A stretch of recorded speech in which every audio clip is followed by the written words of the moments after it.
উচ্চারণ করে বলতে চাই, এতদিন বাংলাদেশকে ধ্বংস করার জন্য বাংলাদেশকে চক্রান্ত করেছেন, এদেশের স্বাধীনতা সার্বভৌমত্ব ধ্বংস করার জন্য আপনারা পাগল হয়ে গিয়েছিলেন, আওয়ামী লীগকে একতরফাভাবে সমর্থন দিয়েছেন।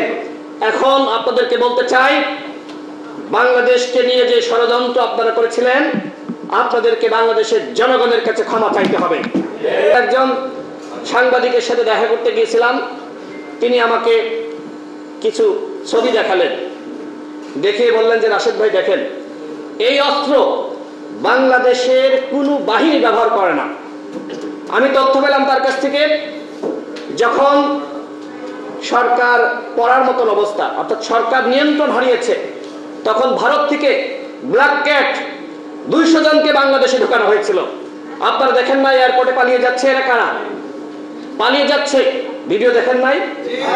এই ব্ল্যাক ক্যাট 2-3 জন করে পুলিশের মধ্যে ঢুকে বিভিন্ন জায়গায় গিয়ে তারা আমার ভাইয়ের বুকে গুলি চালিয়েছে। তদন্ত করতে হবে ভারত থেকে ওই সময় কাদেরকে আনা হয়েছিল, শেখ হাসিনা কাদেরকে এনেছিল, সেটির স্পষ্ট তদন্ত করতে হবে। আজকে শেখ হাসিনাকে ভারত আশ্রয় প্রশ্রয় দিয়েছে। আমরা ঘোষণা দিয়েছি, যদি ভারতীয় হাই কমিশন শেখ হাসিনাকে বাংলাদেশে ফিরিয়ে আনার উদ্যোগ না নেয়, যদি পররাষ্ট্র মন্ত্রণালয় সেই উদ্যোগ না নেয়, তাহলে ভারতীয় হাই কমিশন গণ অধিকার পরিষদের পক্ষ থেকে ঘেরাও করা হবে। আজকে আমার দেশের স্বাধীনতা সার্বভৌমত্ব যে বিপন্ন হয়েছিল কার জন্য বন্ধুগণ?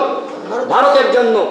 সুতরাং ভারতকে হুঁশিয়ারি উচ্চারণ করে বলতে চাই, এতদিন বাংলাদেশকে ধ্বংস করার জন্য বাংলাদেশকে চক্রান্ত করেছেন, এদেশের স্বাধীনতা সার্বভৌমত্ব ধ্বংস করার জন্য আপনারা পাগল হয়ে গিয়েছিলেন, আওয়ামী লীগকে একতরফাভাবে সমর্থন দিয়েছেন। এখন আপনাদেরকে বলতে চাই, বাংলাদেশকে নিয়ে যে ষড়যন্ত্র আপনারা করেছিলেন, আপনাদেরকে বাংলাদেশের জনগণের কাছে ক্ষমা চাইতে হবে। আপনাদেরকে বলতে হবে, আমরা ভুল করেছিলাম, আমরা বাংলাদেশের জনগণের সাথে রয়েছি, আমরা ভবিষ্যতে আর কখনোই এই ভুল করব না। ভারত আমাদের প্রতিবেশী রাষ্ট্র, আমরা রাজনীতি করি, আপনারা সাংবাদিক, সাধারণ জনগণ ভারতের সাথে বৈরিতা করে, ভারতের সাথে সম্পর্ক নষ্ট করে আমাদের কোনো লাভ নাই, সেটা আমরা সকলেই বুঝি।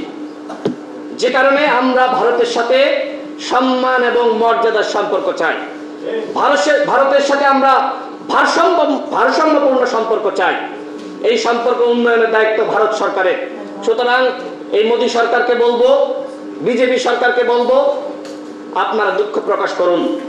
এতদিন আওয়ামী লীগকে সমর্থন দিয়েছেন, একতরফাভাবে বাংলাদেশকে নিয়ে ষড়যন্ত্র করেছেন, তার জন্য দুঃখ প্রকাশ করে অনতিবিলম্বে আপনাদেরকে বিবৃতি দিতে হবে এবং শেখ হাসিনাকে বাংলাদেশে ফিরিয়ে দিতে হবে।